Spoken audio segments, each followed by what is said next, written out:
লেখকেরা নিঃসন্দেহে আমাদের জাতির গঠনে বলুন, পুনর্গঠনেই বলুন, তারা একটা বড় ভূমিকা রাখেন।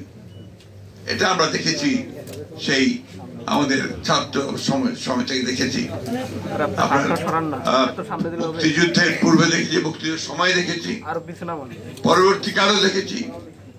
কিন্তু এখানে আপনারা আলোচনা করেছেন দুর্ভাগ্যক্রমে এইবার এই ফ্যাসিস্ট হাসিনা সরকারের সময়ে আমরা এই বিষয়টা ঠিক সেইভাবে দেখতে পাইনি। হ্যাঁ, হয়তোবা এখানে আপনার অনেক ভয় ছিল, আতঙ্ক ছিল, এবং যেটা ফ্যাসিবাদের প্রধান অস্ত্র, একটা ভয় রাজ্য সৃষ্টি করা, সেই রাজ্যটা তারা সৃষ্টি করেছিলেন। ফলে অনেক অনেক আপনার অত্যন্ত জনপ্রিয়, অনেক যোগ্য মানুষেরাও কিন্তু তখন সেই কথাগুলো লিখতে পারেননি, বলতে পারেননি।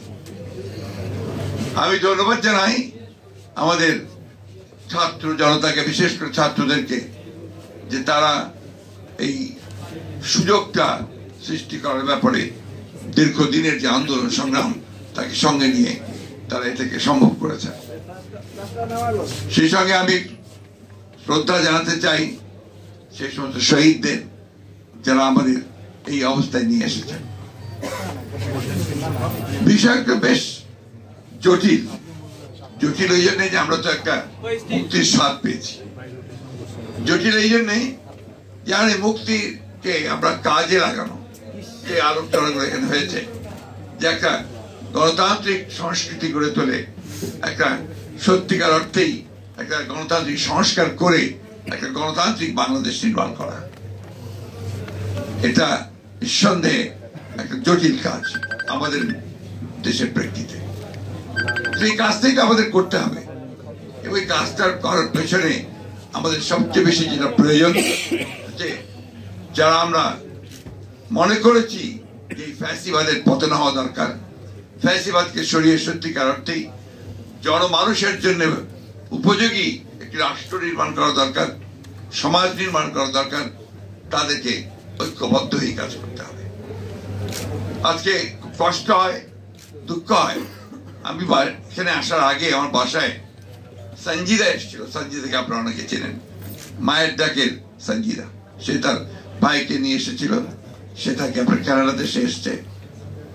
এসে বলছে, স্যার আজকে মন খুব খারাপ। কেন? গত কয়েকদিন ধরে যা দেখছি তাতে করে স্যার আমার মন খারাপ হয়ে যাচ্ছে। এই যে এতদিন ধরে যে কষ্ট, যে পরিশ্রম, যে ত্যাগ, যে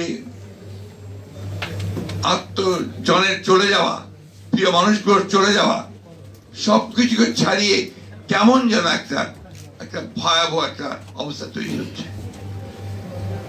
আমার মনে হয় এটা অত্যন্ত আপনার পরিকল্পিত ভাবেই এই অবস্থাটা সৃষ্টি করা হচ্ছে, এবং সেটা করছে যে পতিত ফ্যাসিবাদ, তারাই আজকে এই অবস্থাটা তৈরি করছে। তা আমরা যারা আছি, যারা পক্ষে ছিলাম, যারা লড়াই করেছি, সংগ্রাম করেছি, আমরা কেন এখানে বিভাজন সৃষ্টি করছি?